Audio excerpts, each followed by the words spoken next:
Bismillahirrahmanirrahim. Let me do A'udhu Billahi Minash Shaitanir Rajim too. So now I think we got it Thank covered. you, Jeff. Thank you, Jeff. Go ahead, please. Okay. Usury prohibited. Those who charge usury are in the same position as those controlled by the devil's influence. This is because they claim that usury is the same as commerce. However, God permits commerce and prohibits usury.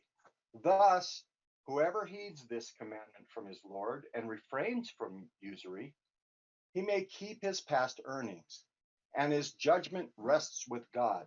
As for those who persist in usury, they incur hell, wherein they abide forever. Footnote: God condemns usury and blesses charities. God dislikes every disbeliever guilty. Divine guarantee. Those who believe and lead a righteous life and observe the contact prayers, salat, and give the obligatory charity, zakat, they receive their recompense from their Lord. They will have nothing to fear, nor will they grieve.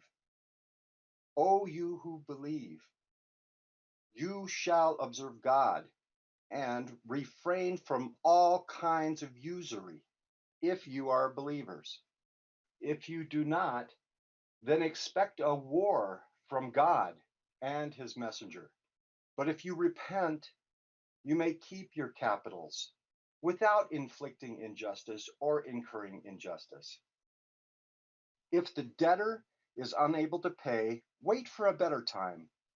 If you give up the loan as a charity, it would be better for you if you only knew.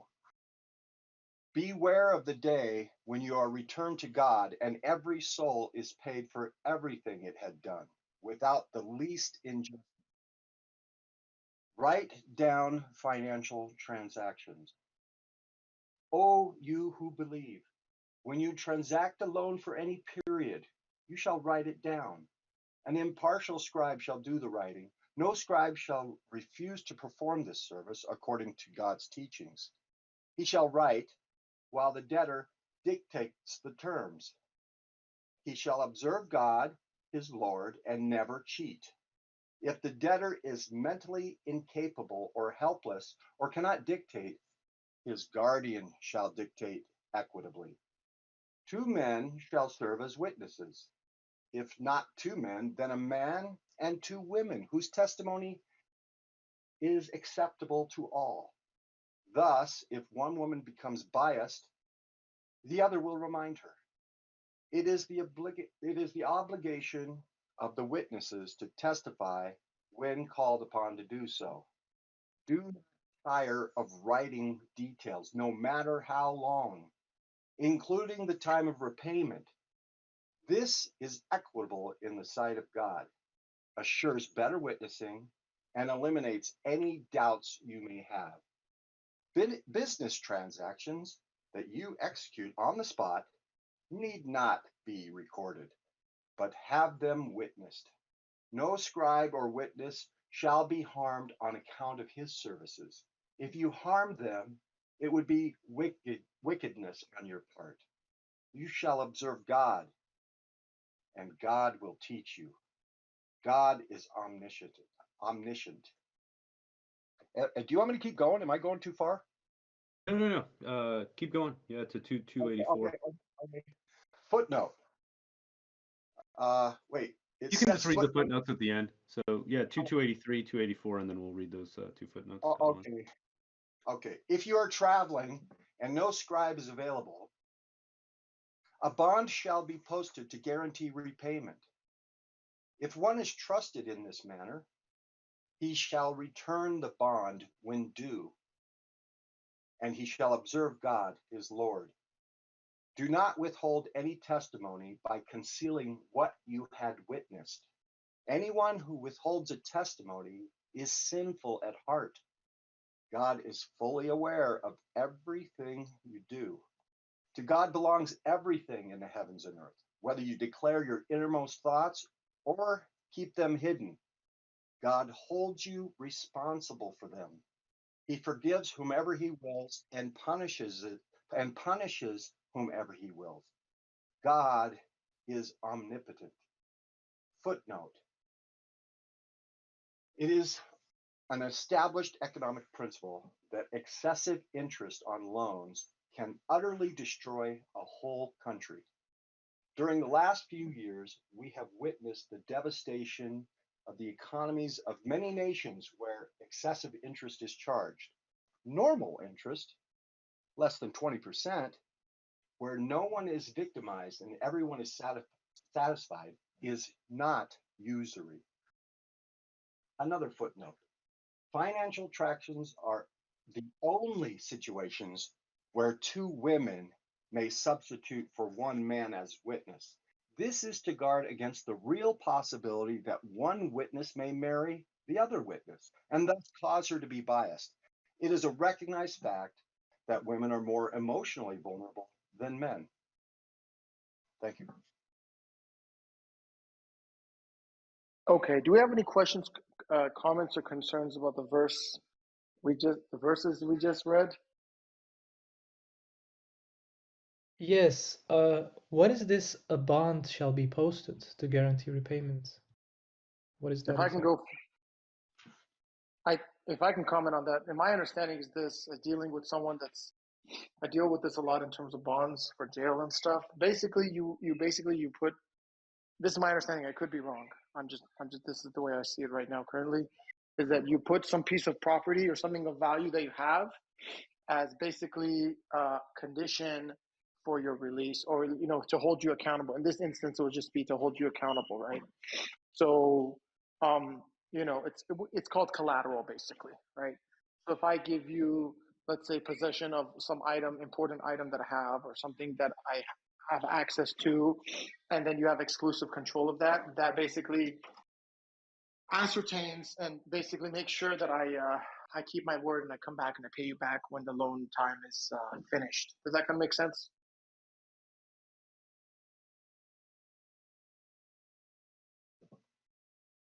It's basically a safeguard for a repayment, meaning like take for instance the example of a pawn shop. You go in and you say, "Hey, I got these rare collectible coins," and they say, "Okay, we'll hold it. Here's some money. If you can bring back this money plus whatever interest they charge, you can get your coins back. Otherwise, they get to keep the collateral." So it operates the same way. If you go like to a Navi's point, like a bail bond, they say, "Hey, look, you have to put up 20 grand. Otherwise, how do we know you're not going to skip out and not show up to court?" So it creates an incentive for the party to live up to their part of the agreement. All right. Thanks for your answers, mashallah. Let's just make sure in this particular instance, it wouldn't be money, because money is what you need. So obviously you're not going to have a bunch of money to give them. So Yeah. here it would be some kind of property or possession or something else that you own, basically. Yeah. Camel, nice camel. You know what's interesting? It's I'm looking for the exact part where it's is it in it maybe it's not in this verse, uh, where the witnesses are to do the salat. Was that in this verses? Was that in a different well, I wanted to make a comment about that. They actually did studies around this where they would say, for instance, what's the likeliness of getting someone to be truthful? And the way they did it, they said, look, we have this test for each right answer you get, and it's a multiple choice. For each right answer you get, we're going to give you a payout. And they knew that basically there's no way people are going to get the answers all correct. So what they did is they said, look, when you give us, tell us how many right answers you got, so it's self-corrected, and then we're going to basically shred the answer so we'll not know. So what they found out is that when they did this in 3 conditions, the first condition is they said, look, we're going to grade it. The second one is they said, you're going to grade it. And afterwards, when they submitted the answers, they could see what that delta was. Like how much did people fib in the sense of saying they got more right answers than wrong, when they knew that they were going to be held accountable or not.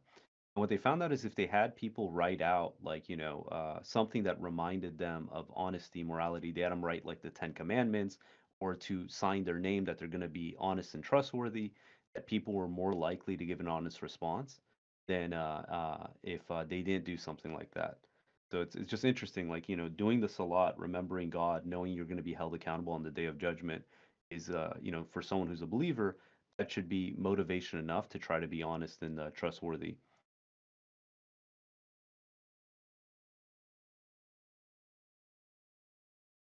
I take 3 minutes to point out some things here that I think I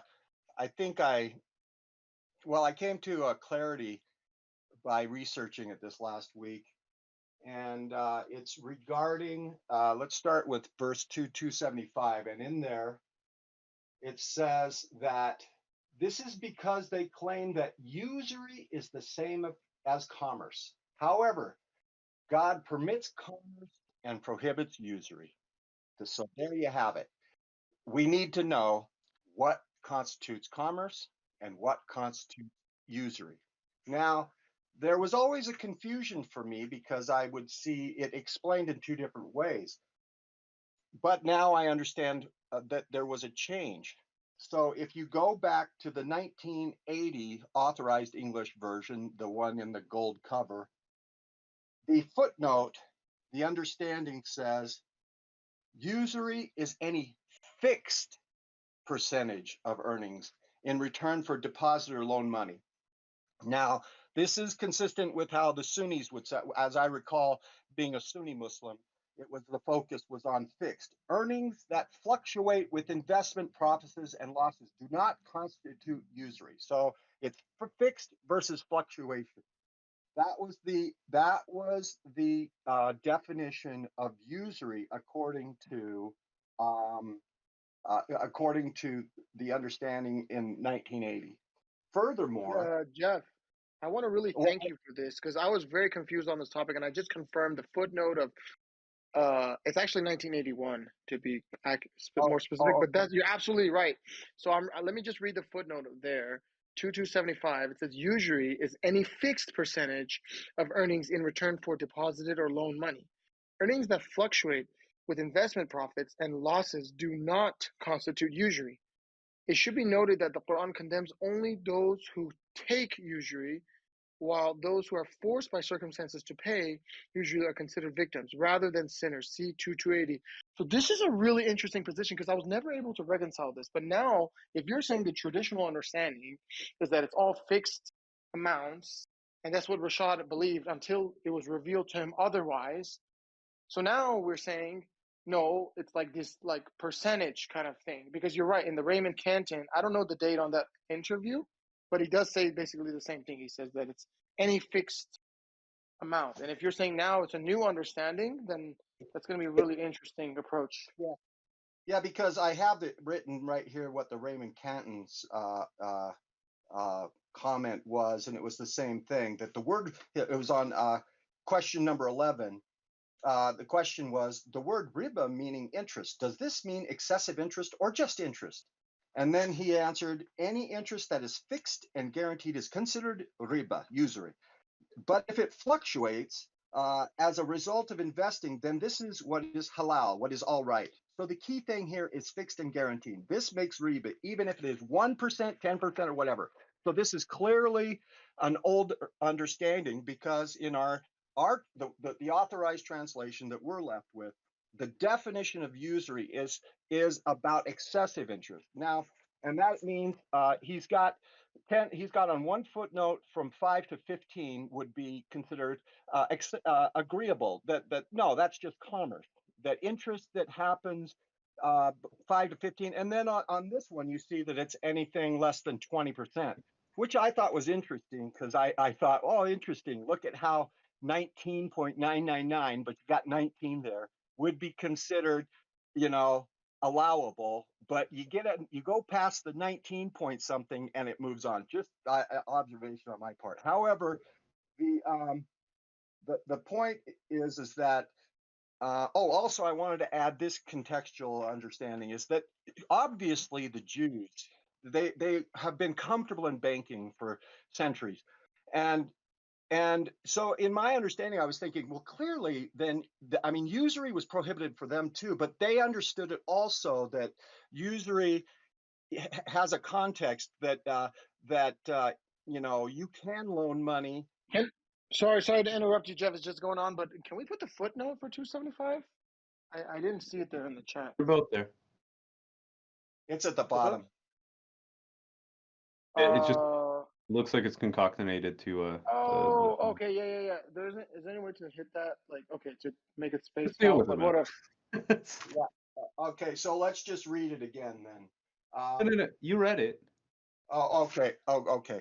So yeah, so I think it's just clear that, but the thing about it is I don't remember a momentous announcement of this understanding from a submitter's perspective, or I don't remember it being pronounced in a audio as well. However, I think we can clearly see that when he says is that as soon as that those older printings are obsolete, we go with the new understanding, and you don't conflate the two. That's what I'd say. I don't see those in conflict.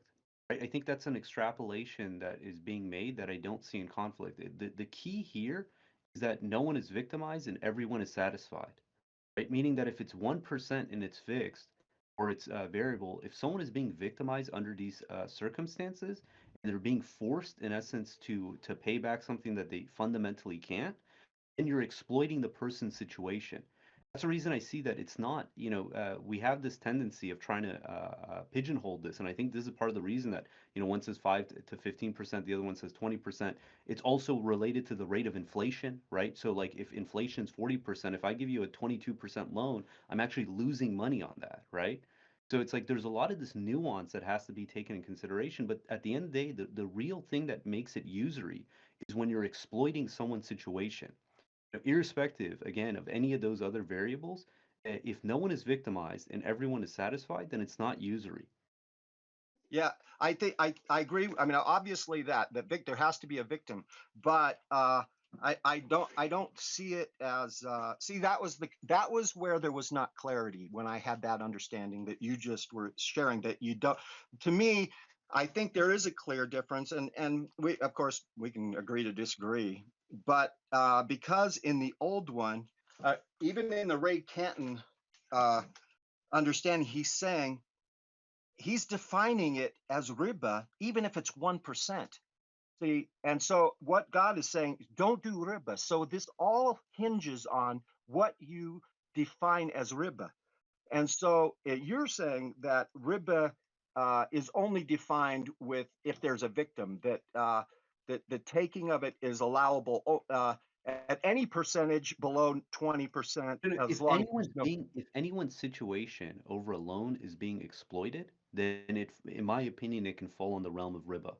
Because usury, the whole concept is you're in essence having someone sign up for terms that under usual circumstances they never would. Yeah. Oh, correct. I mean, we don't disagree on that. For me, I think there's clarity in seeing it that interest less than 20% is just simply not considered riba. That's the thing. That's what I would think. disagree personally, because Okay. the thing is, if someone again is in a situation, let's say for instance, I buy a home and it burns down, okay, and now I'm on the hook for this loan for this home that let's say again it's 20% or 19%. If the bank is going to come and say, look, you have to pay us back. If you don't, we're going to come after you. We're going to throw you in jail, blah, blah, blah, blah, blah. It's like, okay, you're exploiting the person's situation. Or let's say they get terminally ill and they can't work anymore, right? And you're saying, nope, the agreement was 19%. You got to continue paying me the 19%. I don't care if you can't pay your medical bills. This is the whole concept. Is once you start exploiting someone's situation, then in essence, you're basically now falling into that realm of riba. The whole concept is if someone doesn't have an alternative choice and they're forced into this, and that the person who's basically gave the loan has certain, how do you put it, authority over them that can be exploitive. The second they do that, then in essence they've crossed that realm. And that's the reason that it's like, I think holding it to, oh, it's less than 20, it's fine, because if someone is taking, let's say in today's market where the interest rates are only a few percentage points, if someone is coming and saying, look, I'll give you a loan at 20%, you have to consider what is that person, what condition are they under? that they accept such terms when they have other, viable options. They must be in a very bad position to take such a thing. I think as submitters Oh, would be fooling ourselves if we think that, oh no, it's below the 20%, I'm in the clear. okay, I wanted to get more people involved. Does anyone else have an opinion on this or want to share their ideas about the verses we read?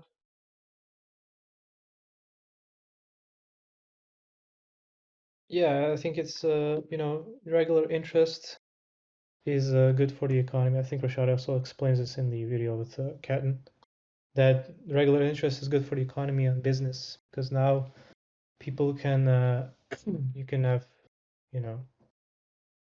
business can invest and then or the bank could invest one of the two and then the business can profit and then give it back with interest to the bank and then that way it's a very positive symbiotic relationship.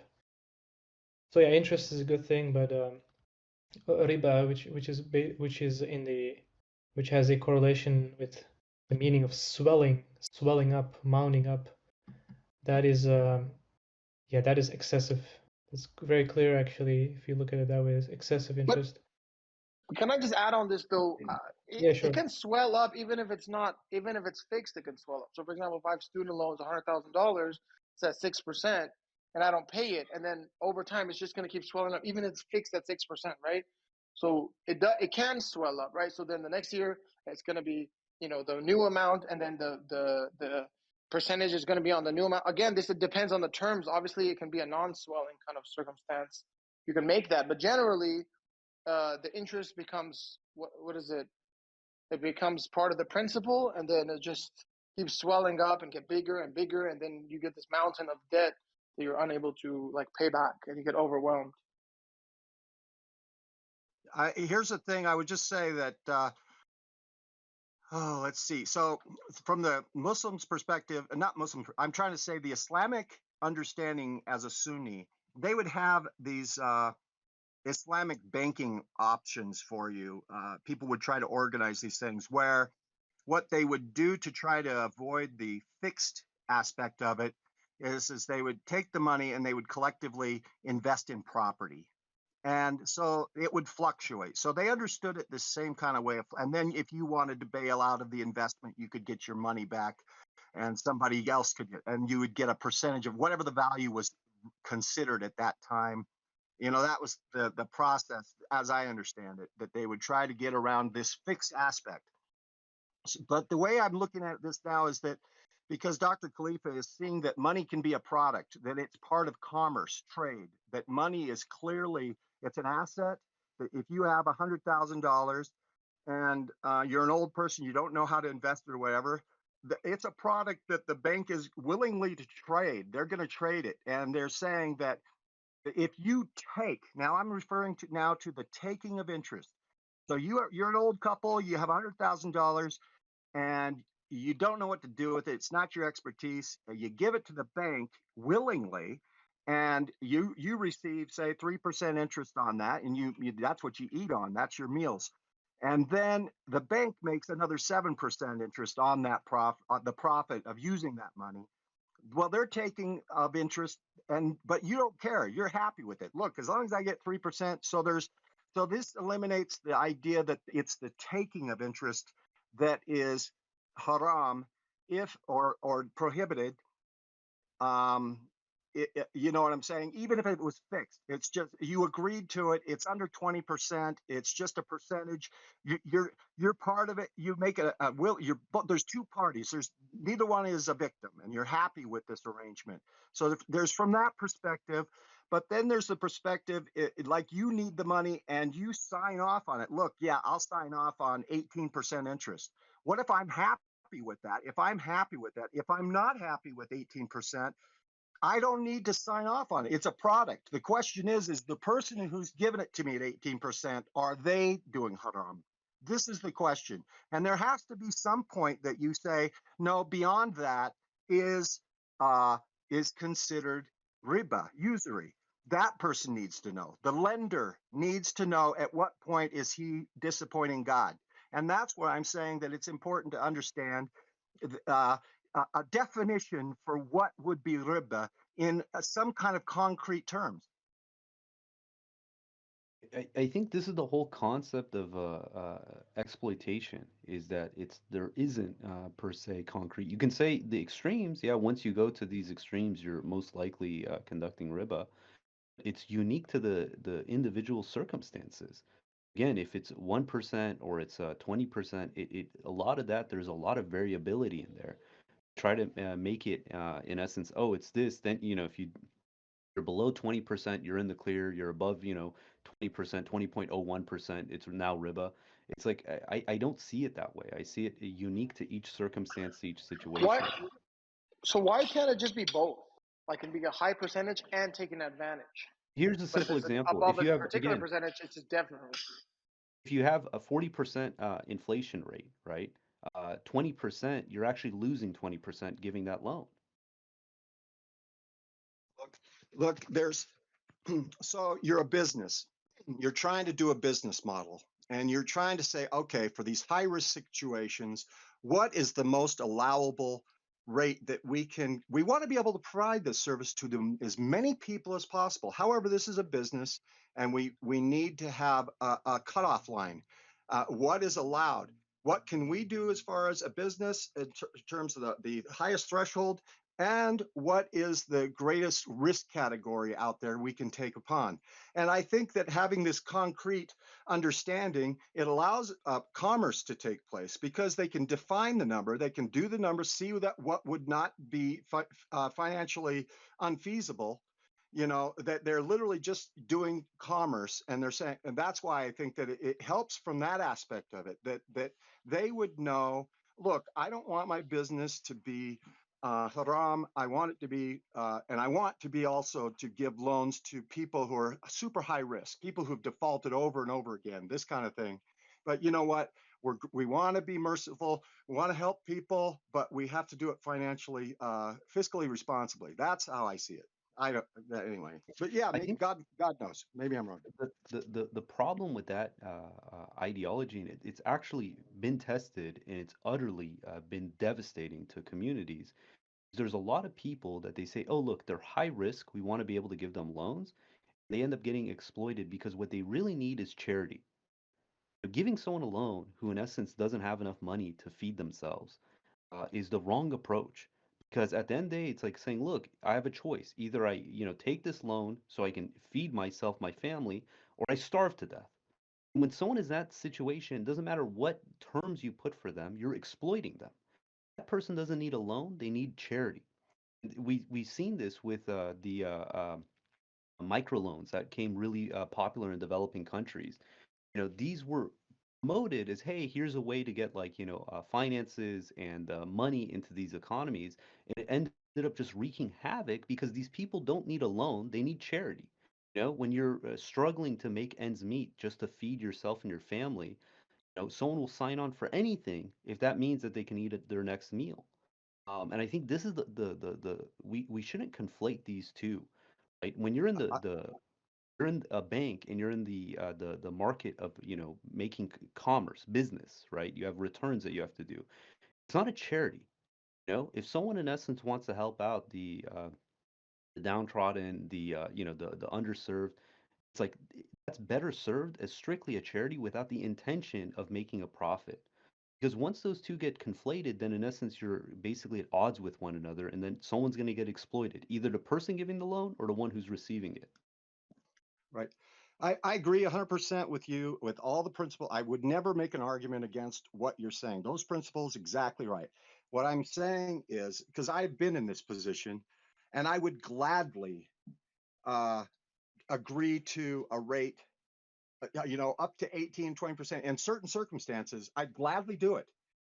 And I'll work my rear end off to pay that because I feel so grateful of the opportunity, and I'll work really hard to pay that back. So, but so the condition of what you're referring to is at what point should one forgive a loan? Because the notice that the commandment or the suggestion that it's better to forgive the loan if they can't pay it back, it's pointing out, yeah, there's a point where people can't pay it back. it's not necessarily you're trying to avoid situations to where, oh, well, we don't ever want that person to be in a situation where they can't pay it back. It's saying that due a business principle, there will be situations where they can't pay it back. And now, as you for a business, if this person's in hardship, you can't keep compounding the interest and going higher and giving them penalties and going higher. At some point, if they don't pay it back after a period of time, they can't do it. Then you forgive them and you forgive the loan. But the whole point, that's where I'm saying that I see that both understanding, the understanding I'm promoting is it agrees with you from the point of not making victims, but I'm saying it provides opportunity as well. All right. So does anyone? All right. If we can move on to the next verses, we read for everyone that joined 275 all the way to 284. Can we talked about 275 and 276. Does anyone have any comments of any aspects other than the usury issue that we discussed? I think, I mean, in all honesty, we could probably spend the entire time talking about all the different facets. Like, one of the ones that I think is fascinating is it says, if you don't refrain from all forms of usury, then expect a war from God and his messenger. It is 279. It says, if you do not, so in essence, refrain from usury, all kinds of usury, expect a war from God and his messenger. You think what happens in a society, because we're talking about usury in the sense of like, again, I'm getting a loan from a bank and, they charge an interest rate. There's other forms of usury that is afflicted in a society. We're actually seeing this real time in Turkey. One of the purposes, and this is what's comical in the sense of like the Muslim world, is they conflate usury and interest as one and the same.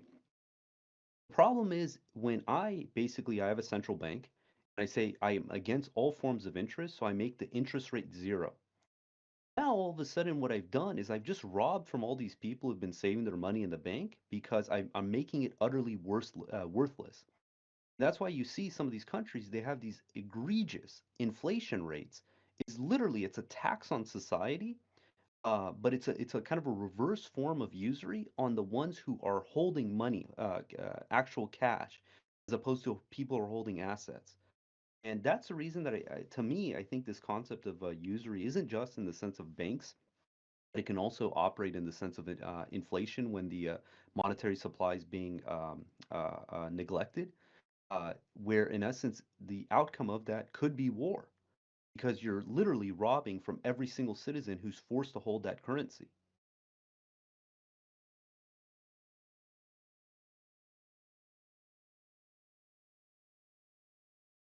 I think we have people from Turkey who are experiencing the inflation brought upon by um, uh, who's the president, Erdogan, because he believes that interest is prohibited. Yeah, that's a good that's another question. How did inflation rise there so hard after they? When you have 0% interest rates, if you believe interest is prohibited, right? So you say, look, I'm a central bank. We literally print money, so we're not going to raise the interest rates because it's sinful. So let's say, for instance, I can have first access to that capital.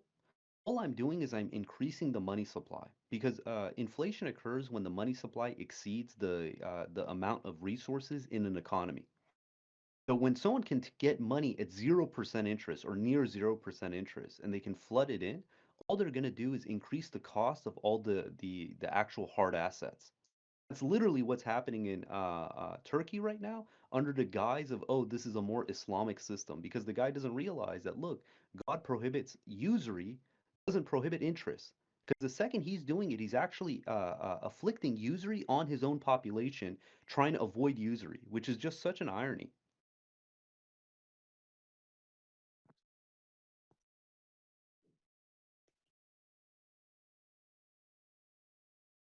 So someone asked if this is related to sanctions, and it's not. There's no sanctions on Turkey from anyone. So this is purely like Peter's describing. It's an economic policy that goes against God's law. And this is what I believe, and I've been saying this over and over again to people. It's like, look, to the extent that you uphold God's law, you benefit from it. and I'm sure, and I believe Turkey has benefited from, in whatever regard that they allow freedom or freedom of religion, for example, or whatever they allow. To the extent they uphold God's law, they benefit from it. To the extent that they oppose God's laws, not just them, any society, they're going to suffer for it.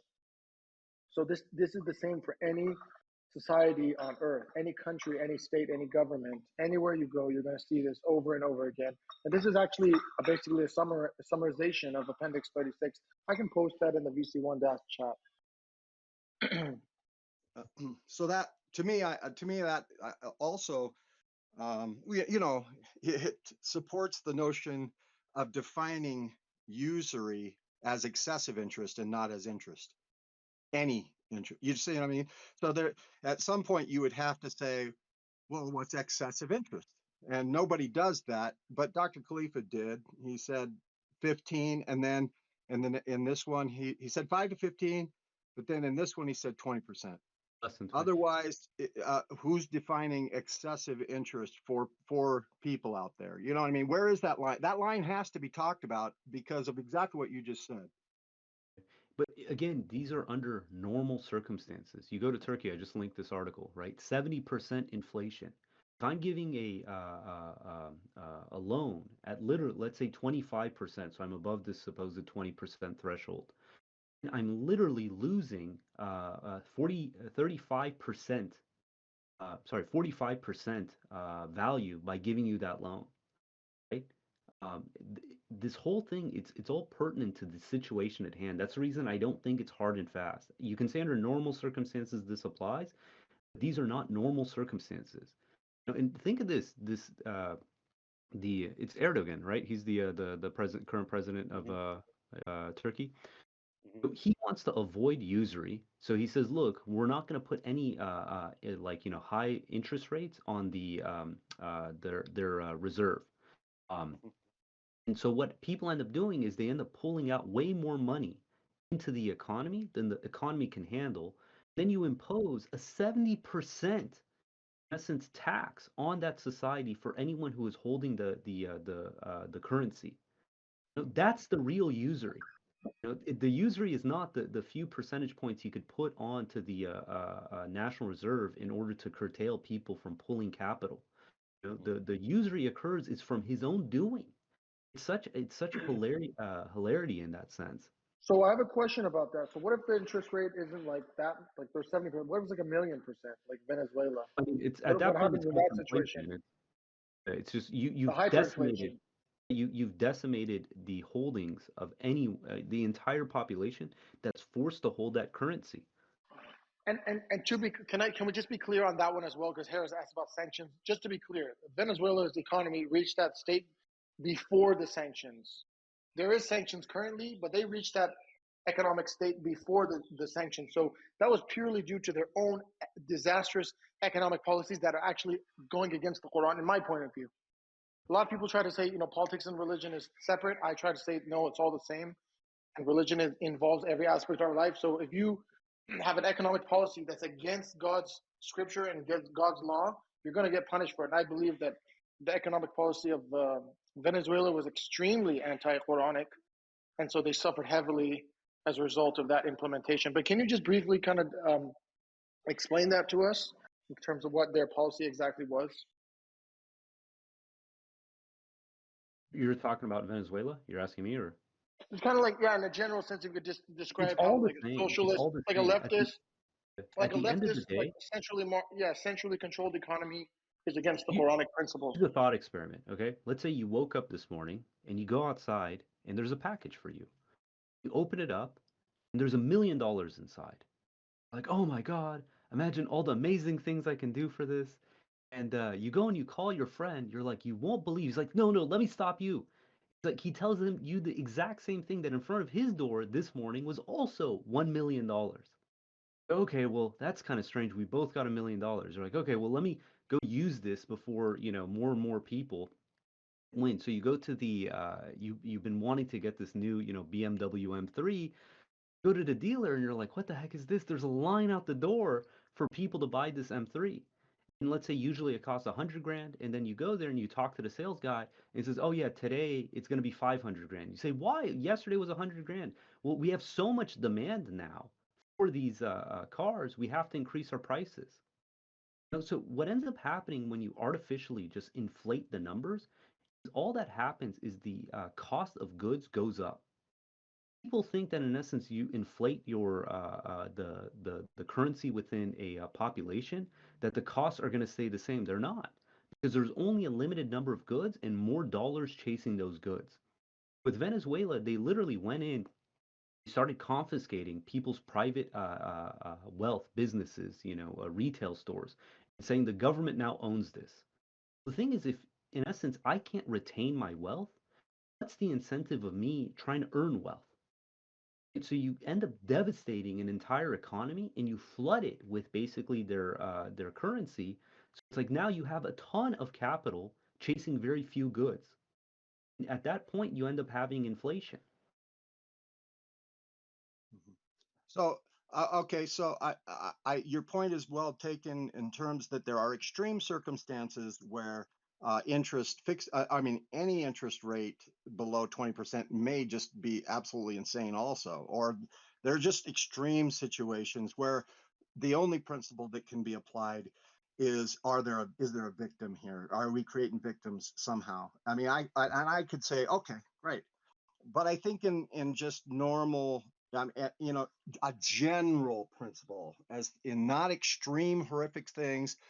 When he says 5 to 15, well, right now where interest rates are low, it's a lower level. And then you, to be fair, because you don't want to create a victim, and also you got to, this is business.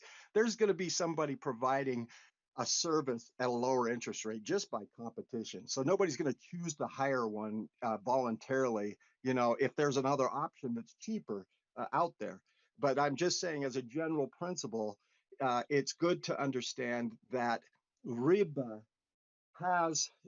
usury has a definition, and it cannot be said that it's any interest taken. That's what I would say. First one would have to say that, because it used to be that. We used to think taking any interest. And what I'm saying is, as of the latest translation from Dr. Khalifa, it isn't any interest. It is excessive interest. And that's the point, I guess, I drove home. But you bring up really good extreme things that point out it's the spirit of the law, and maybe not specifically the letter of the law to be followed. I like that. I like your law school reference, Jeff. That's good. Brings back nightmares. Brings back nightmares for me for law school. Okay, so There's a couple other points. Just I think it's worth bringing up on this. I just want to know: do we want to keep going on this interest thing, or do we want to just move on? Yeah, a little bit, just a little bit. Okay, that's fine. I didn't want everyone to be dragged into some discussion that they're interested in. But okay. Yeah, if you guys get bored, just we can switch. Okay, consider this. For many years and even today, but it's kind of died down. They used to say sweatshops. They're like, this is wrong. Why do they have sweatshops? Everyone should be paid a equitable wage and this and that.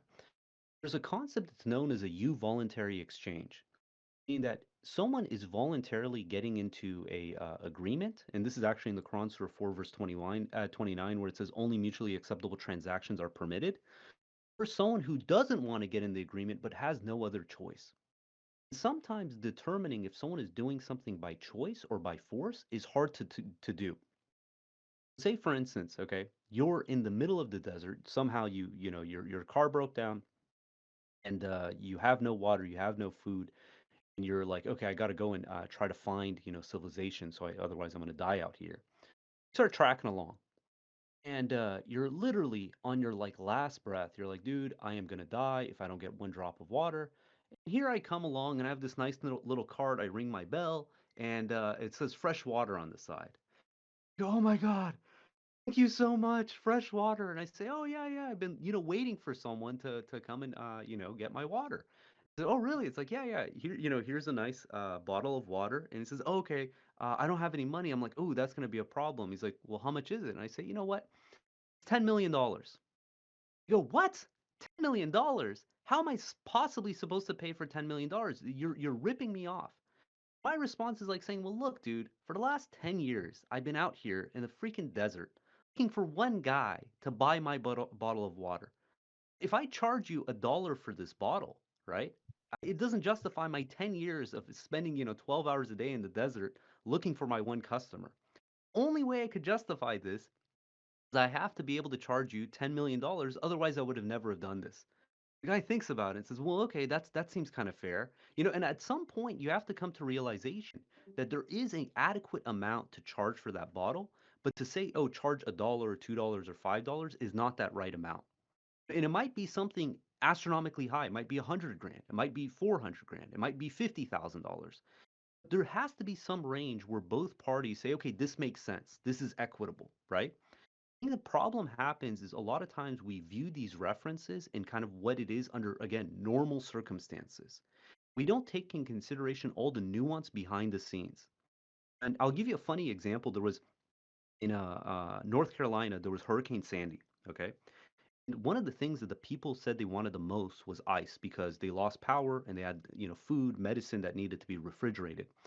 There was a group of guys in Jersey. They went and rented a couple U-Hauls, filled them to the brim with ice, and drove down overnight as fast as they possibly could to get to North Carolina.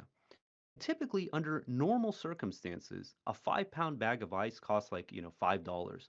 They were charging $25 for a 5 pound bag of ice, but there was a line down the block for people to try to get ice. And people were grudgingly, in essence, standing in line, but hey, they needed the ice. The cops come, and the cops say basically, hey, we have anti-gouging laws in North Carolina. We're going to have to close shop. So what ends up happening is they basically shut down things. And what do you think the response from the people waiting in line, ready to pay the money for the ice was? It was mixed. Some people were super pissed off. They're saying, what the heck? I need that ice. I don't care if it's $25. If it was $100, I'd pay for it. And there was another group who were clapping. Good, they were exploiting our situation. The reality is it's somewhere in between. It's somewhere in between. They spent their hard work, time, money, energy, right, to come down to offer this service. They had to make it worth their while in order to do such a thing. At the same point, to say that, hey, they need to charge the market rate, then if they did that, no one would have ice. If they charge too much, again, they're exploiting someone's situation. There's this fine line where you say, look, it has to be equitable for both parties. I see when I think about interest and usury and this and that, a lot of times it's obvious someone's exploiting the situation of someone else. But there's a lot of times where no, the fair outcome is there, but it's not, again, something that in essence is going to be easily obtainable. Both parties have to come to some sort of agreement. Well, are we talking about people who are believers and reading the Quran, or are we just talking about people in general? Because the main point, like when we do these like discussions, we have the usury, we have the numbers, like the Messianic of the Covenant kind of clarified exactly what's what. Are we asking about the camel, like which camel it is? Like, is it the brown one? Like, are we going? Sometimes we have to be careful as Muslims, submitters, like of God, that we don't get into that like deep. Oh, in Venezuela, this is happening, and Turkey, this is happening. Because this is more like what is usury as submitters, as believers. What is the righteous thing to do here? That's what we want to get to, and it's spelled out pretty clearly. But then there's, you have to read the whole Quran. Even when it comes to usury, like or what's the difference? Because once, if you have extreme situations, what are submitters supposed to do? A submitter is supposed to be equitable and charitable to the people. If we have access to a bunch of ice and there's a drought or people need it, what should we do? Maybe we shouldn't make money out of it. Maybe we should, divvy it out to the people equitably, like so that everybody could have ice, an equitable amount of ice, and not charge $25 for ice that's usually $1.75. You know what I mean? So like, this is maybe like for disbelievers, they would charge $25 and feel good about it. But Muslims, submitters of God that reads the Quran, we should give, share our, in extreme circumstances, we should share what we have with each other and those in need, and not make comers out of it. Yeah, it is a That's just charity. yeah, But like, but I charity, mean, I'm talking about extreme circumstances. Like in normal circumstances, we should be like, not charge usury. We should like make sure we don't create victims.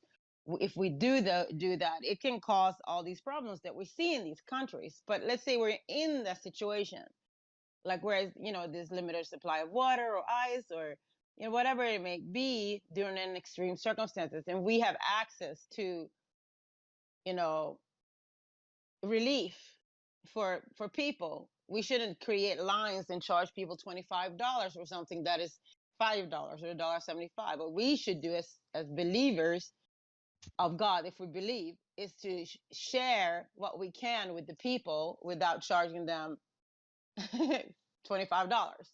You know, trusting God, like He will provide more No, for no, us. there's a problem with that. The problem is, how do you determine who needs it the most, right? If you charge too little, if someone comes and buys out all the stockpile, what about the person who desperately needs it? How do you determine this? I'm talking about like you share what you can, just like you have to now make it into a charity where you share what you can with the people. He was saying like people standing in line trying to get eyes and everybody needs it. There's only At that limited point, supply. That's the thing, is the whole yeah, but concept you of this. that's the whole point, is like when there's extreme circumstances, like God is going to decide who needs it. You have the product, you have what people need. For you to charge $25, in a needy situation, what about the poor people? The poor people can't afford $25. I So think what you're you missing the entire point of this, is the fact that it's like, look, you're talking under ideal circumstances. The other No, aspect is, I was okay, how do talking you about operate? extreme How do you circumstances. operate? How do you operate an actual economy, right? That is fair and just. The aspect is, it's like, if you only expect people to act out of their kindness of their heart without the incentive of having some sort of profit motive, people aren't farming and I'm spending their talking life about struggling Muslims. in I'm order, talking about submitters of God. We are submitters. We believe in God. God gives us everything that we need. So we have an access over any extra of anything, and there's extreme circumstances. People need ice, people need water. We have it. We should give like what we can to the people who need it. In those circumstances, we should not create commerce in extreme circumstances. Like we talked about, people are in the desert, and this guy's in the desert, and he needs water. And you sit there for 10 years. Why are you sitting there for 10 years and holding a bottle of water? I mean, that's not something that a submitter of God would do.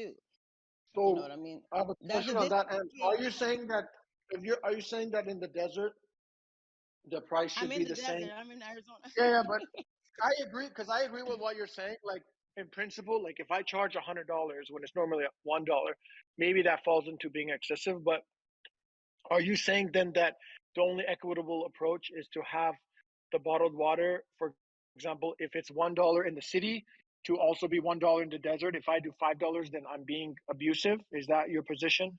I'm talking about extremes. If there's extreme circumstances and like, extreme circumstances, and if people are in need, they need the eyes. People need eyes. They have to get eyes in this way. Like to charge, like, I don't know, for me, if I had eyes and I knew people were in need, I probably wouldn't be like try to extreme circumstances. I'm not talking about Yeah. normal. Could, We could should I I give people what they need out could of I what I speak? can. Yeah, could I speak to this nuance? Because I think we all agree. I think we all agree. I think the issue here is it's kind of like what are your rights versus what will get you into heaven better. For example, somebody murders somebody in your family. Your rights are that you can exact, uh, you know, you can demand compensation, and it could even be an eye for an eye. That situation, but the Quran is very clear that, look, you're reading the Quran here, and you're trying to get into heaven, and God's making it very clear. The best thing for you to do is to forgive these people. So, but so there's the difference between what are our rights, and Dr. Khalifa also made it very clear that he doesn't force people to do righteous things. He says there are people who strive and people who are not strivers, but they may be believers. They're going to go to heaven, but but the ranks are tremendous in the next life. So in this scenario, A person may be well within his rights to charge $10 a bottle in the desert for a bottle of water as a business. However, if he was in the position to do a charitable act, it would be much better in the next life. If you did the same endeavor as an act of charity, this is going to be great for you in the next life. However, that person might not be in the position to do that. Maybe they've been homeless and they're saying, you know what, this is my opportunity. I can maybe get an apartment from this one. So you can't judge the scenario. It's just that we can't force people to be strivers. Yes, doing righteousness is invited, but we can't make it law. We can't force people to do the righteous thing. That's why it's important to know what is the line. Where is it within my rights? Where am I okay? That's what I'm saying.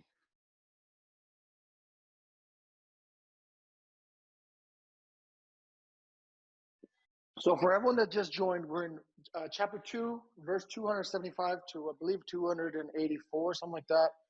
And the current discussion is on the discussion of riba, mentioned in the verses, in terms of what specifically it constitutes, and we're exploring different Unto itself. situations in which So it would if be applicable and method relevant to the situation.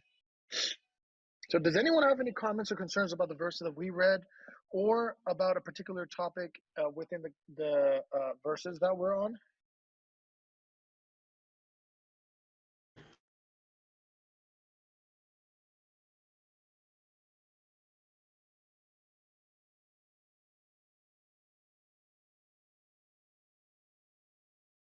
I guess we can move on.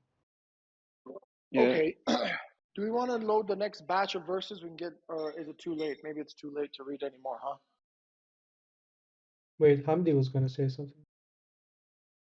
Oh no, I was saying, yeah, let's move.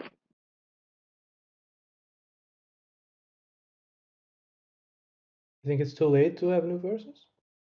Well, it's 10:30. We move to open discussion. I would say hold off. We can do 285, 286 next week. One thing I wanted to emphasize, I think, is lost is the fact that part of the aspect of being a submitter is not the expectation that everyone in this world is going to be a submitter. It's the expectation of being able to set the right laws, policies, precedent that people who aren't submitters still end up acting in the accordingly. To try to expect everyone to just be righteous, to do things that are going to be pleasing to God, in my opinion, is unrealistic.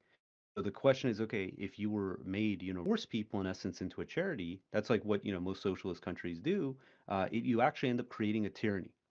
And I think that's the part that's like important of saying, like, for instance, like, okay, determining when is it that in essence is exploitive. If someone is going there with the intention of making money, I don't see any harm in that. Aspect is, are they exploiting the situation of other people? We can come up with these, like, supposed scenarios to try to say, like, oh, this is the more just system. But at a certain point, you end up in essence, the efficiencies of being able to operate diminishes. And I'll give a simple example. There's this joke. He's in this new town. He's driving through a cross section. He sees everyone waiting at the cross section, standing outside of their cars. He doesn't get it, so he just drives through, and everyone gets upset and angry at him. He says, "What the heck?" Cop pulls him over. He says, "Hey, I saw you went through that intersection. You didn't stop." He's like, "Yeah, I didn't know what they were doing." He's like, "Oh, okay. You're probably new to this town." What we have here is basically, rather than determining, in order who goes next at the light, we all get out of the car. We present our case to why we should go first, and then we determine from there who should go in the traffic section. And he's like, "Yeah, but that could take hours." Like, "Yeah, but it's the fairest system." And you think about it, say, okay, is that really the fairest system? That in essence, it's like everyone gets out, pleads their case, and then determine from that? Or in essence saying, look, we'll set up a system, or worst comes to worst, even if you're urgently, you have an urgent priority, you're going to wait no more than 2 minutes, but it's just a more efficient system. No one's victimized. Everyone, in essence, can participate. I think when it comes to these policies, yeah, it's nice to think of these ideal scenarios. A lot of times you have to, in essence, say, like, okay, what's something that everyone can abide by, that's like simple to basically implement. So can we just Well, and oh, go ahead, and just give you 1 second, then I'll let you respond, God willing. yeah. I just wanted to take it back just a notch and kind of go along what Peter's saying. I think a general principle we could ask ourselves is this: do we believe that giving zakat should be imposed by the government. This has come on over and over again. For example, if we're a submitter government, can we force people to pay zakat? And I think this kind of goes in line with the discussion that Peter's posing for us. Then go ahead, Ann. Well, I'm just gonna say, like, Arizona. We're talking about left and right politics and stuff like that. That's a satanic law. Like the politics that are going on in the world is Satan's world. So like, I'm not interested in Satan's world. If I was gonna create a world where we follow God's law, then we're under God's law, and God's law is perfect. So there will be no problems doing that for anyone, whether they're believers or disbelievers. God's system works. Now, like God bless if you. any, no, all I'm gonna say though, like when we're here in Arizona, for example, which is like right politics here, like even though they voted for Biden, but in the state law, like in the state, it's very right wing here. So like, but when we're in the desert, so it's illegal in Arizona to, if somebody, like even somebody is homeless that don't have access to water, to like to say, if somebody comes in and say, hey, I'm thirsty, can you give me some water? It's illegal for any store or anybody to say, no, we're not going to give you water. It's illegal here. So it's a law against that, like those extreme circumstances. So I'm sure, like, so if somebody's coming to you in the desert of Arizona, or get stuck somewhere, I mean, obviously, like, things are getting built up. You don't get stuck too far.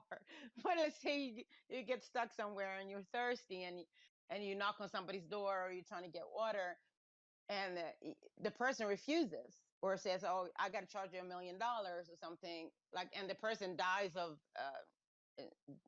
like thirst, then if the government or the system here like finds out that you did that, you could get charged like with a crime for doing that. So those extreme circumstances But okay, are yeah, like yeah, I understand the implemented in Arizona, both in the left, the right and left both in the stuff. left.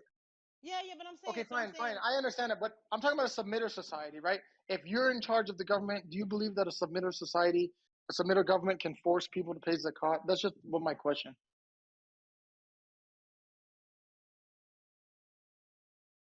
I don't think so. No, you cannot force people.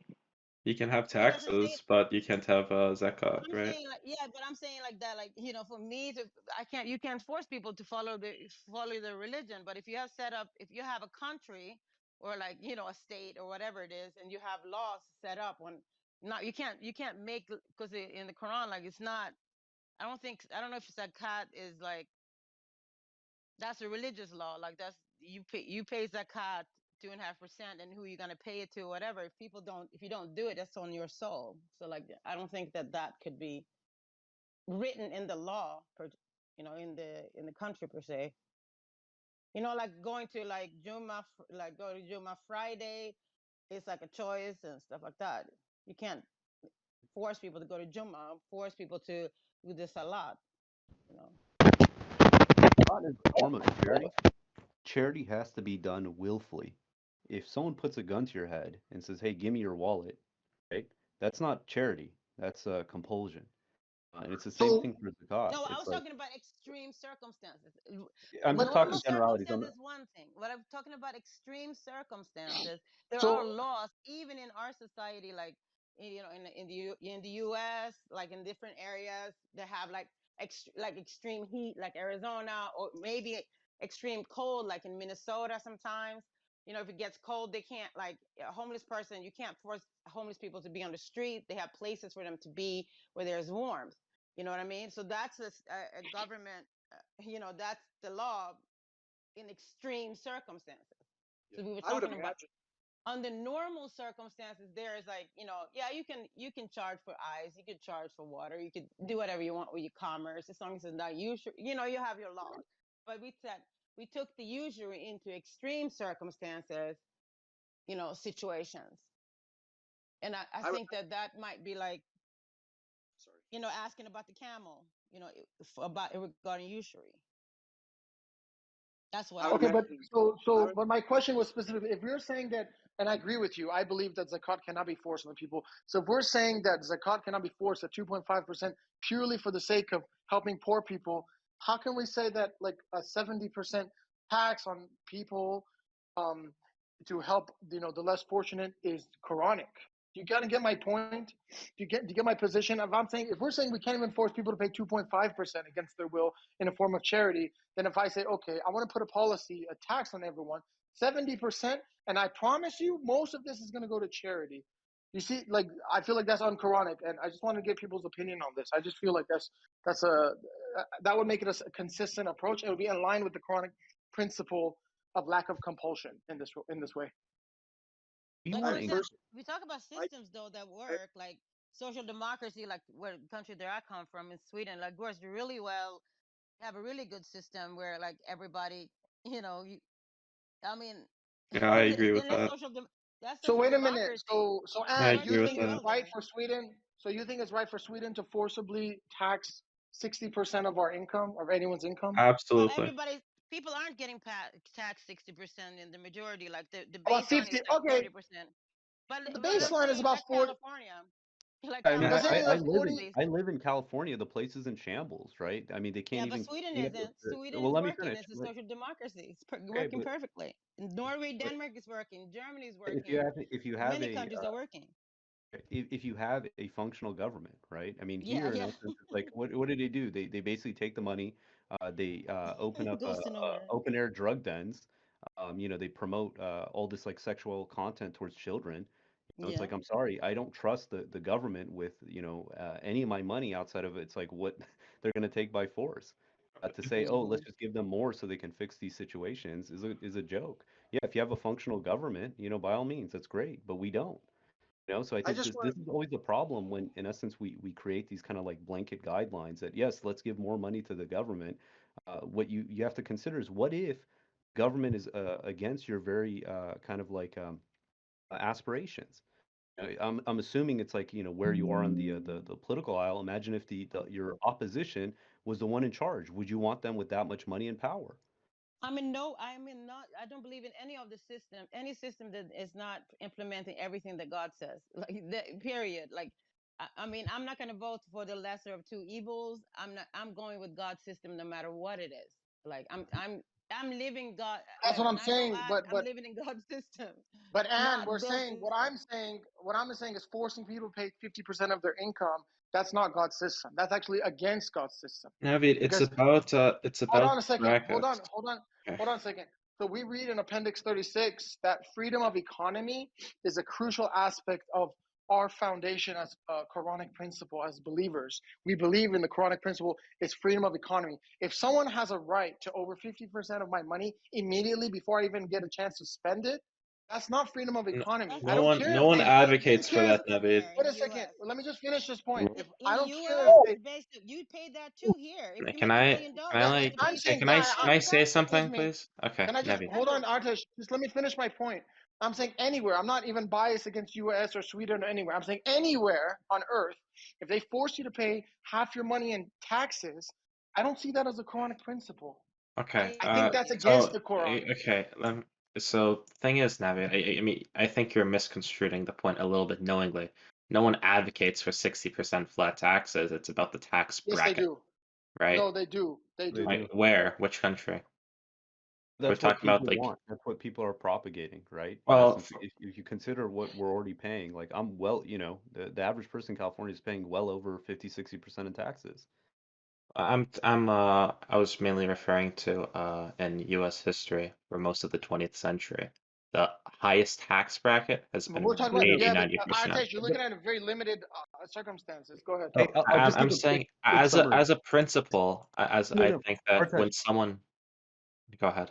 So check this out. Like, okay, income tax federal 30%, state 18%. So you're already at basically 48%.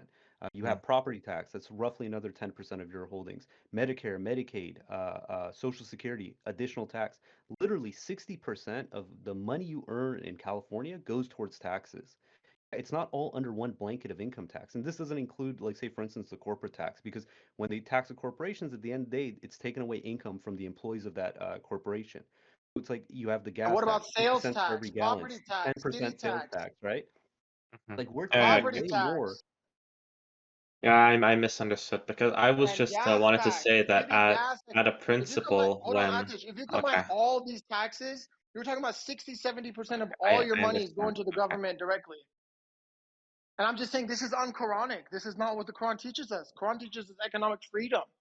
And if we're going to take all of someone's money and then tell them, oh, I can determine the usage of your money, use it more efficiently than you can, I think that's just not Quranic at all. I That's think what that's I'm a Alright, saying. but Like when no system is perfect. Like none of these like left, right when politics the, is And it's not perfect. about It's it's not about satanic. left or right. No, okay. no, I agree with you, Anne. It's I'm not Satan saying any system. system is perfect, but what I'm God's saying system is is, perfect. hold on, but wait a minute, Anne. I'm saying we look at a particular policy. In this case, we're looking at economic policy and taxation. We're saying we're not going to study, let's just put all the other policies aside. We look at this specific policy, we say, okay, we can identify this policy is not Quranic.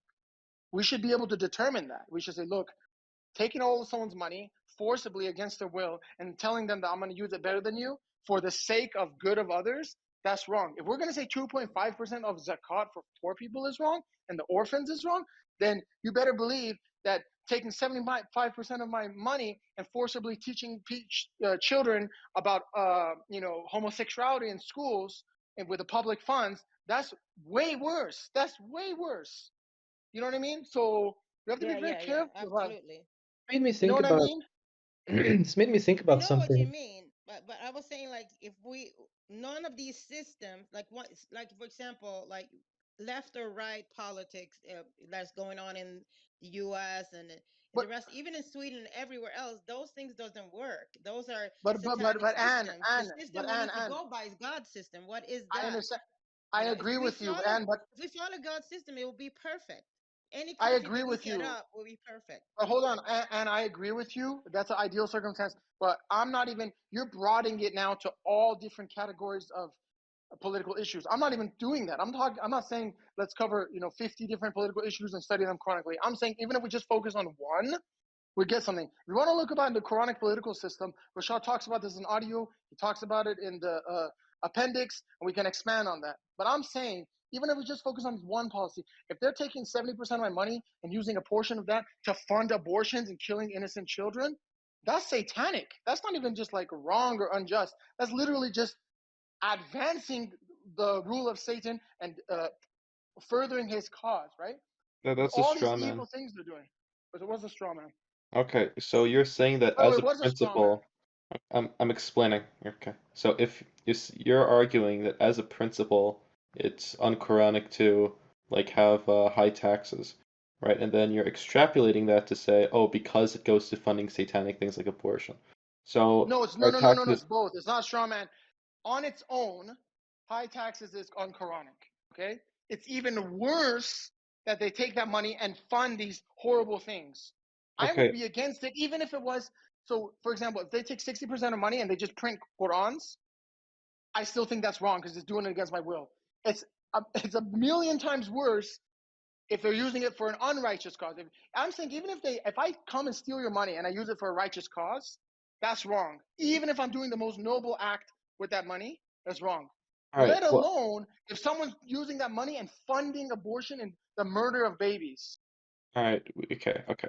When you have a certain amount of income, when you're in a high tax bracket, for most of American history, or in the 20th century, the tax bracket, the highest was around 80 and 90%.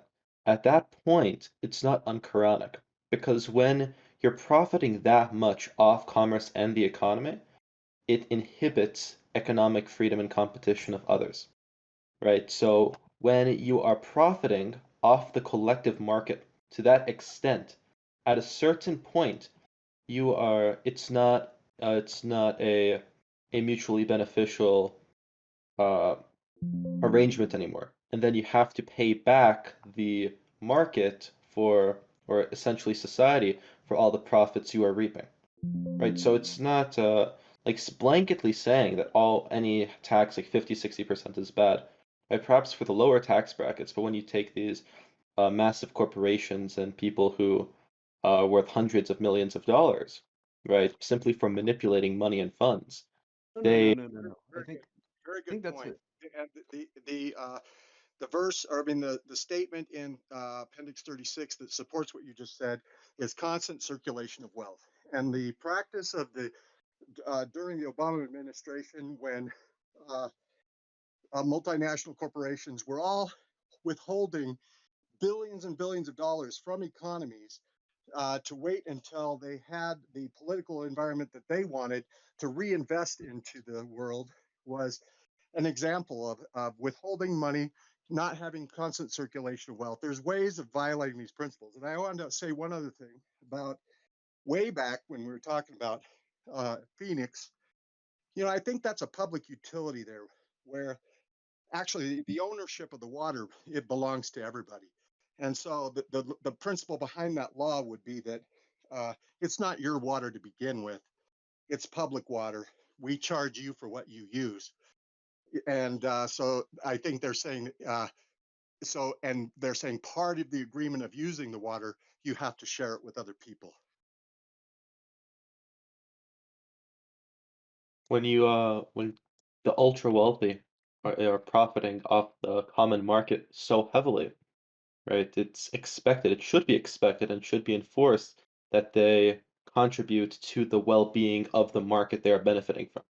Like if someone is working a 9 to 5 job, making, let's say it's a good 9 to 5 job, they have let's say they work at Netflix. Let's say they make several $100,000 a year in salary, even 500,000.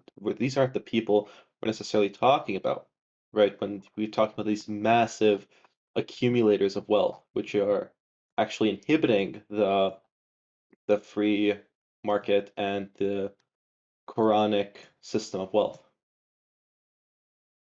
What you're describing is draft, right? And the problem is you have a tax system that's, I don't know as of now, but like years ago was like 50,000 pages long, where literally there's one sentence that can determine the savings of someone to be able to, pocket tens of millions of dollars. Like, yeah, that's a problem. The average person is the one who gets impacted by this. Like the funny thing is thinking that they're going to implement these laws, and then yeah, the top 0.00001% are going to be impacted. The average workers who don't have lawyers on retainer who can dig through these laws to figure out loopholes. This is the facade that's always being portrayed. It's like, oh yeah, we're going after the uber rich. It's funny, like Bernie Sanders was all about this, and then he became a millionaire. Now he just says the billionaires, right? It's like, okay, you clearly profited from this system. And here's like another funny thing. He's the one who was advocating $15 an hour federal minimum wage, but he wasn't even paying his staff that. Because there's certain laws that, in essence, it's like, look, you can go and try to promote all you want, but at the end of the day, when you apply them, they fundamentally break. To try to say, hey, let's impose an 80% income tax bracket, all that's going to happen is people are going to say, look, I'm just not going to work or find some other way to get around it. This is it's known as the Laffer curve, meaning that if you increase or decrease taxes, people roughly end up still paying the same, because all you're doing is you're changing incentives of people to work or not to work. Are we talking about the American system in particular, or are we talking about a philosophical, hypothetical, Quranic system in which we are going to, in which we're going to say that high taxes are un-Quranic, right? Whether or not a current taxation system works, I think is besides the point of this conversation, because Navid's bringing up how the messenger said that, and the Quran, guarantees the freedom of economy, right? Uh, as a completely hypothetical scenario, let's say this isn't like we're just making this up, right? There's a country in which there are people, just like in the world today, who are reaping billions in profits using exploitative tactics from the common consumer, right? Yeah, These can I people, just there should be a I'll let high. finish. Yeah, go ahead. Well, I was just Navid. going to say, like, since you mentioned my name, I just want to clarify my position. I believe it's a spectrum. I've made this very clear on many occasions. Look, the messenger of the covenant tells us the ideal, tells us what the Quran is saying, and then I use that knowledge and I look around the world and I see, okay, there's a spectrum of usage. There's a place with zero, for example, economic freedom, there's North Korea, and then I see, for example, Singapore, maybe they are very high in economic freedom, or another country. There's always a spectrum. It's the same as us as individuals, right? Like if I take a person who's not even a submitter and I examine their life, I can tell you to what extent they're following the Quran. So I can say, okay, does this person commit adultery? No. Do they drink alcohol? No. Do they, commit idol worship? Yes. Do they, take drugs? Yes. You know what I mean? I can go down a list and do it, basically a multivariate analysis of what is going on. Now, in this particular instance, we're talking about economic policy. I can examine any country on earth Quranically, using the Quran as my guide, and analyze their approach to economics. And then I can tell you which country is closer to the Quran and which country is farther from the Quran. You're right. There's no perfect country, and this especially when no country is even claiming to like be following Quran alone as their source of kind of economic policy. However, there's many lessons to learn in terms of the more closer you are to God's system, the more you're going to benefit. The more further you are from God's system, the more you're going to suffer. This is an established fact. So there's no problem doing a analysis of it. It's not even necessarily a hypothetical analysis because the data is available, readily available here before our eyes to witness. And we can see the results of being closer to God's law versus being farther from God's law. Let me give you the happiest countries in the world that they're saying are Sweden, Norway, and Denmark. Like they're Finland and all these countries that have social democracy. So like I don't know, So I don't know. But what I'm saying to us, like as submitters, because I hope everybody here is a submitter, that like if we wanted to set up a system, we can't go by like social democracy in the Northern Europe and some of the European countries, or like Yeah. I was gonna say Catholic. No, I agree with you. That's absolutely right. Go by what You're God absolutely said, right. and then Exactly. create like a system, follow Exactly. that system. Exactly. Like, so this is very important. This discussion right here is very important because it might allow us to like, figure out like what do submitters do? Like, Exactly. how would our country No, you're look absolutely like? right. You're absolutely right, Anne, and this is exactly what we're doing. This is a mental exercise in our own belief system, right? Because then I want to apply my belief system to the real world and the different circumstances. Like you had mentioned, there's very different circumstances regarding many different issues, right? So you brought up homosexuality. Okay, that's one issue. Now I have a view on that based on the Quran. Now I act accordingly to that based on the Quran, right? Then I talk about economic policy.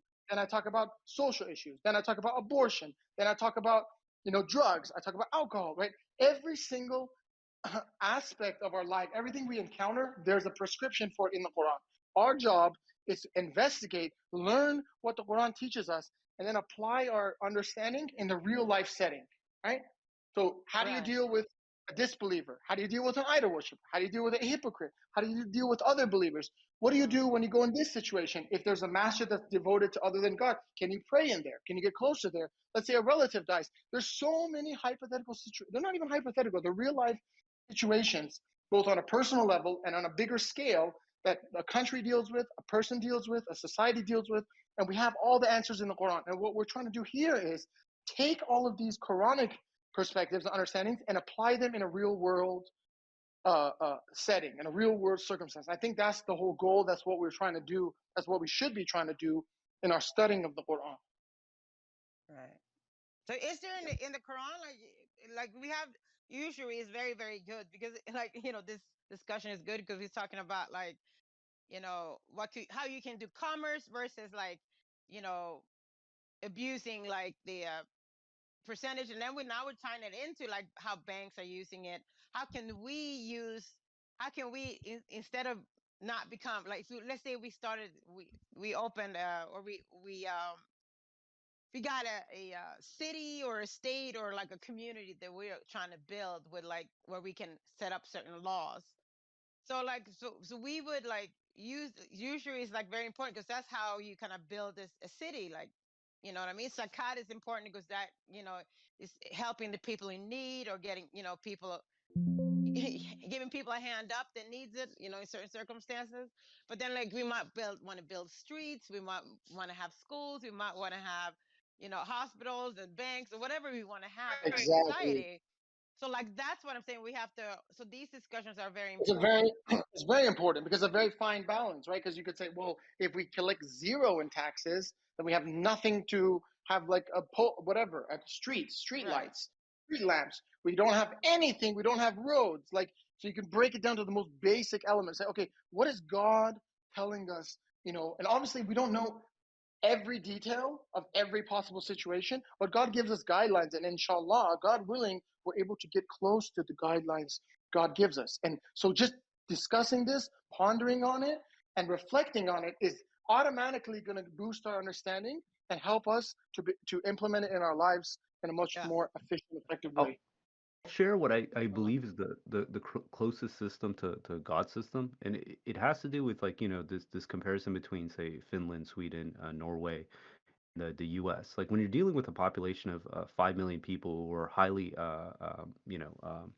homogenous, is different than when you're dealing with a population of 350 million people that are highly diverse, right? And the question is, the higher up this kind of a form of governments you go, the kind of baseline that they have to side with has to become closer towards these first principles of the Quran. Meaning, like, if I'm in a, consider this, in my house, I'm a communist, right? Me, my wife, my kids, we share everything, right? You can eat anything from the fridge, you can spend money however you want. You got In the my house, commies we're in your communist. house. With my friends, I'm socialist. Like, I want to basically, if someone's in need, someone's hurting, I'm going to give them money. I'm going to raise awareness for them. I'm going to do what I can to kind of help them out. Right? I go to my local government. I say, okay, in this context, I'm democratic. And I think that in essence, it's like it's good to tax because we're paying for the police department, the fire department, the roads, the transportation system, and I'm directly contributing to these things that I benefit from being in this community. I go up to the state. I'm a Republican. I think that, look, there needs to be commerce. There needs to be, in essence, more emphasis towards liberties for individuals. And then I go up to the federal level. I'm a libertarian. I don't think the federal government should dictate what I can or can't do within my local community and how my tax dollars should be spent. I think for federal, it's like it's maximum freedom of speech, freedom of religion, freedom of commerce, international security. These things that, in essence, that should be what they should be concerned about. When I look at the Quranic system, again, God wants to give maximum freedom to the people. If someone wants to live in, say, for instance, like I have friends, they live in, it's called a kibbutz. This is a community of people. They're a co-op. They all live together. They all kind of contribute towards the funding of the community. They all send their kids to the same school and stuff. And it's like, it's basically a microcosm of communism, and they enjoy that, and that's their right to. But if Yeah. they said, hey, you know what, I want to impose this on everyone to live the lifestyle that I want to live, then you say, no, you're infringing on the liberties of other people. The Quran applies, it's called the anti-aggression principle. And Hmm. you're free to do whatever you want as long as you're not aggressing on the rights of other people. So in Yeah. essence, if someone wants to live a life, of hedonism, they're more than welcome to. But the second they start imposing their laws, their kind of like ways of life onto others, it's like, no, you can't do that. And that's kind of the thing, that when you go towards this localism approach, it puts more and more power closer to the people who, in essence, are going to be the most directly impacted. Exactly. I think those are the systems that are kind of implemented in, like, both in the U.S. and I mean, for better or worse, sometimes it works, sometimes it doesn't. Sometimes people have to, like, adjust. But, like, I feel like um, the Scandinavian system, the American system, like, you know, for some reason it seemed like, or like even Europe now, like Germany and those countries have started to, like, implement those rights, like, in, and then people may have difference of opinion, and for the main key is, like, the best system is, if we believe in God and we follow the God's laws, we will be able to, you know create a perfect system. That's just how it works, because we're not taking, like, the any of these halfway systems. We're going by a God system, and then starting our baseline from there and creating a good culture and environment for all people. But what are those? You're right. What is the baseline like?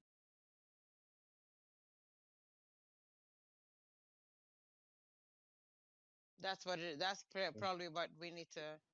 It's maximum freedom for people. And Yeah. realistically, what it comes down to, this is the whole reason, we're talking about usury, we're talking about exploitation, is at what point is someone exploiting, the liberties of someone else? That's really what Hmm. the fundamental rule comes down to. And I put the verse 429, oh, you believe, do not consume each other's properties illicitly. Only mutually acceptable transactions are permitted. You shall not kill yourselves. God is merciful towards you. This concept of the government's going to come and say, you know what, I know what's best for you, so therefore I'm going to take the money from you and I'm going to dictate how to spend it. see that as problematic. You could say to a certain extent, say, okay, look, we're going to use it for the hospitals, the roads, the fire department, the police department. Say, Yeah. as a society, we net benefit. When it's going to be to these other things, like, hey, you know what? We want to basically have a needles program for homeless people. It's like, no, I don't want that. Oh, we're going to use it for, Planned Parenthood. No, don't take my money for this kind of stuff. At that point, you're literally robbing individuals to fund, in essence, things that are anti-Quranic. Right, but as a submitter community, which I believe that, like, let's say we want to create, we would already have, like, there won't be abortions, there won't be, like, the money will go to fund the streets and the right stuff. Like, there will be because if you follow God's law, what's abortion is illegal, so that would also be under the laws of the community or the country or whatever submitter based environment, because we're following the laws of the God's law. Like, you can't just kill somebody. You know what I mean? You can't just.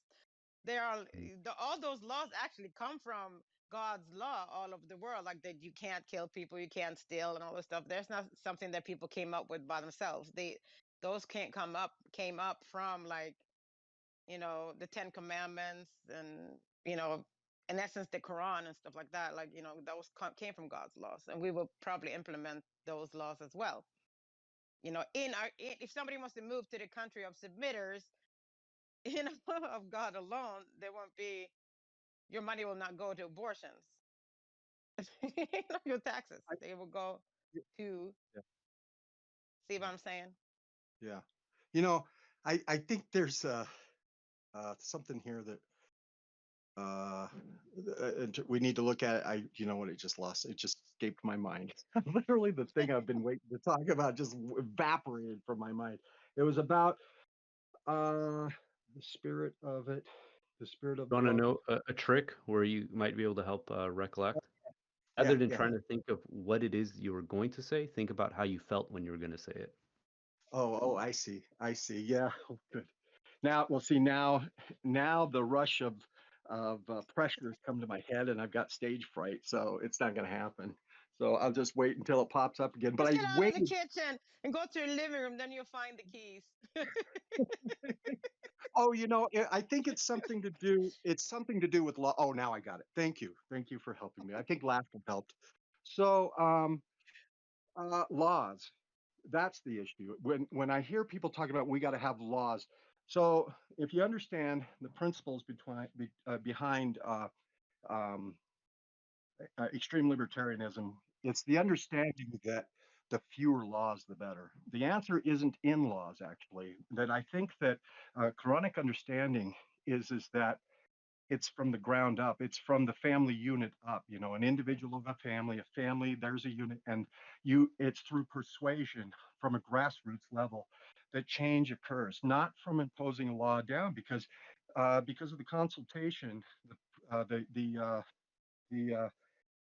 Quranic law of Shura is that we have to come to our general understandings based on consultation, and you can never force your ideas by passing a law down the throats of other people. So there's your Quranic principle that is against laws in general. Because see, we have laws. We have the Quranic law. If you just follow the Quran, you're not going to need any of these laws, and you're going to have to persuade people who are joining the community, don't know about it. You're saying, well, this is how we behave here, and you can't force it upon them. And that I think is the principle. Now, there are extreme examples always. You're right. There's something. Well, we're going to have to. We need to make a decision now, and we have to come up with it because our lives are in danger. Something like that. Yes, expediency sometimes forces a society to have to make at least a temporary decision. But in general, laws, top-down understandings. That's why this whole political power thing is not Quranic in the sense that it doesn't reflect an understanding of God's system, that it's a grassroots understanding, that change is through persuasion, not by imposing law. Yeah, that's the thing. When submitters get into office, they can't just they still have to respect disbelievers as well in government as their position that they obtained. This is also part of absolute freedom, maximum freedom. You know what's actually interesting about this? It talks about the believers. It says they prohibit evil and they what is it? Advocate righteousness. And what's interesting is the word that's used in this expression for advocating righteousness is maruf. Maruf comes from the root arf, which means to recognize. And maruf is something that's universally recognized as good, meaning that if you take a disbeliever, a believer, idol worshiper, that everyone could unanimously look at this kind of like a act and say, yeah, this is good, like it's innate in us. I see that in the sense where what God is advocating in the Quran are things that are maruf that again are universally recognized as good. That in essence, if we're saying, look, it's the only way we can have a fair outcome is that we have to have a mutually acceptable transactions.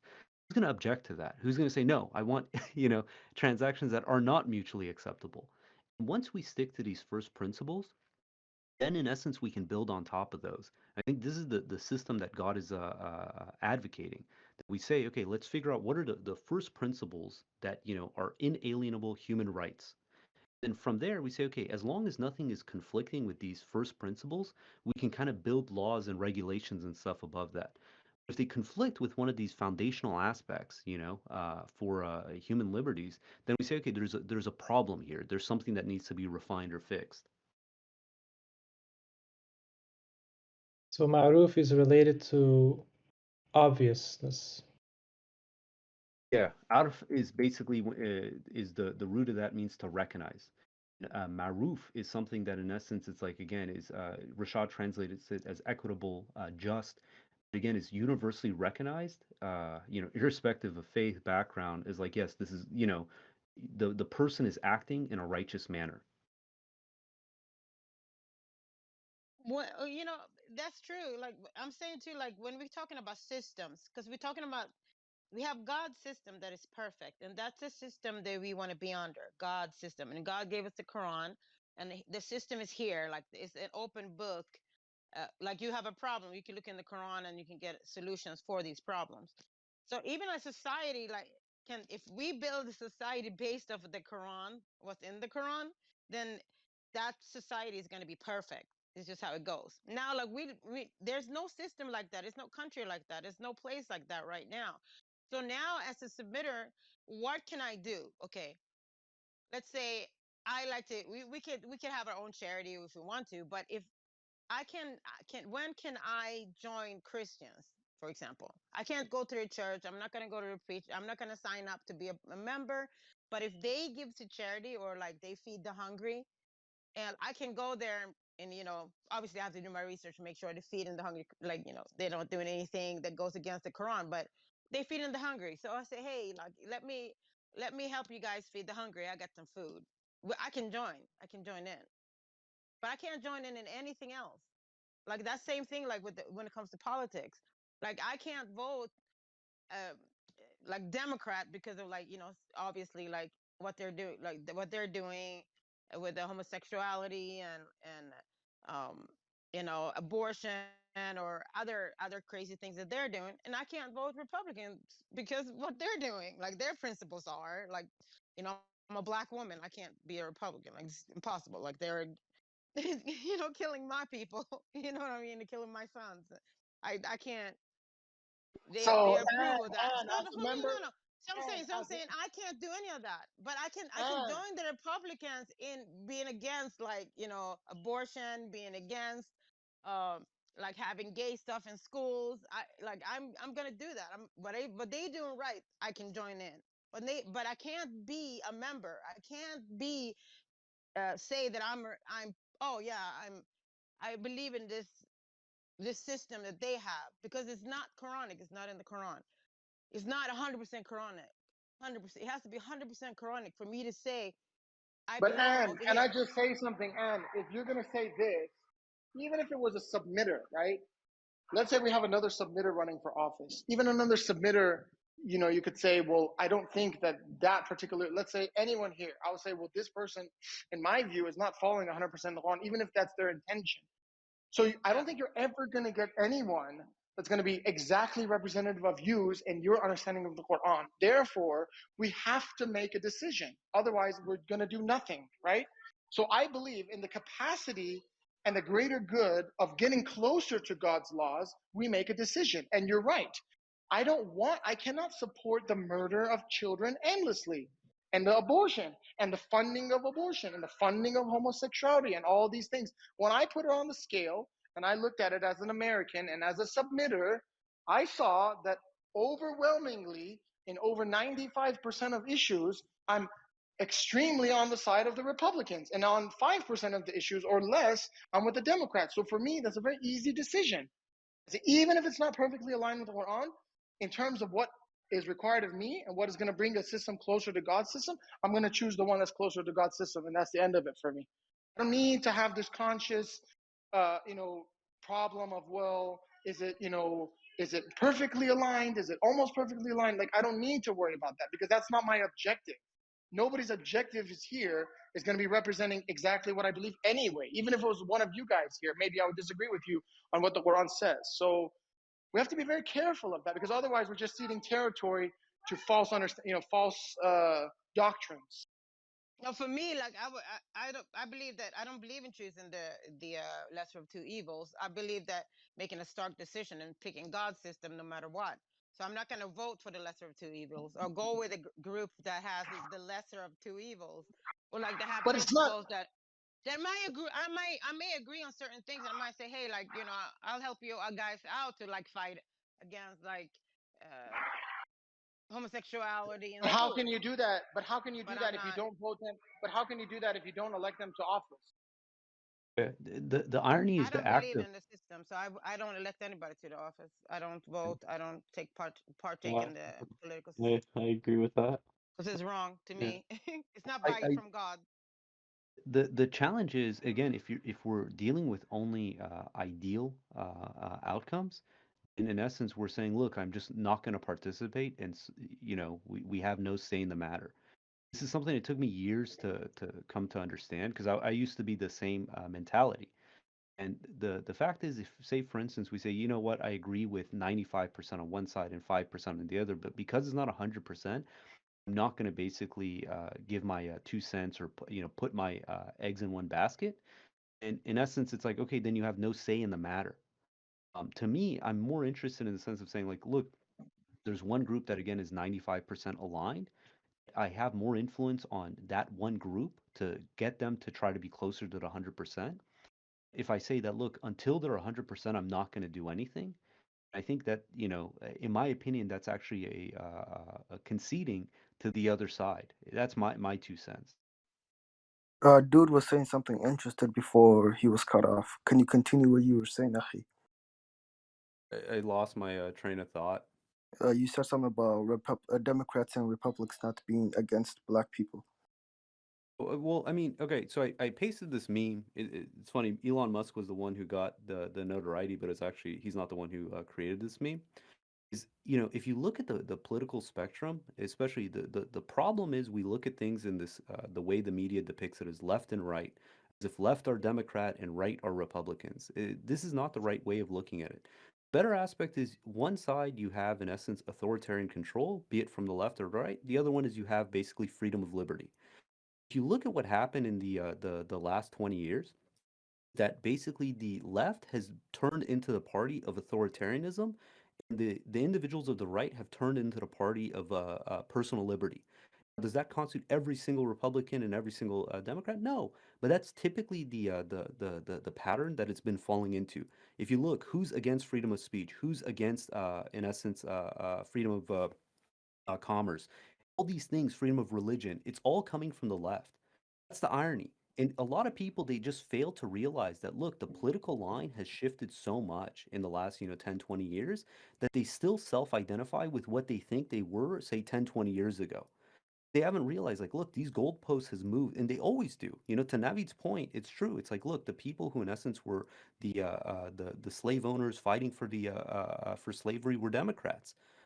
But and Christine's point, it's like, look, this is shifted. Those people switched over to other parties, and it's like, yeah, there's some legitimacy to that. To think that in essence, if we're gonna only look at things as far as what they're labeled by corporate media, you're only deceiving yourself.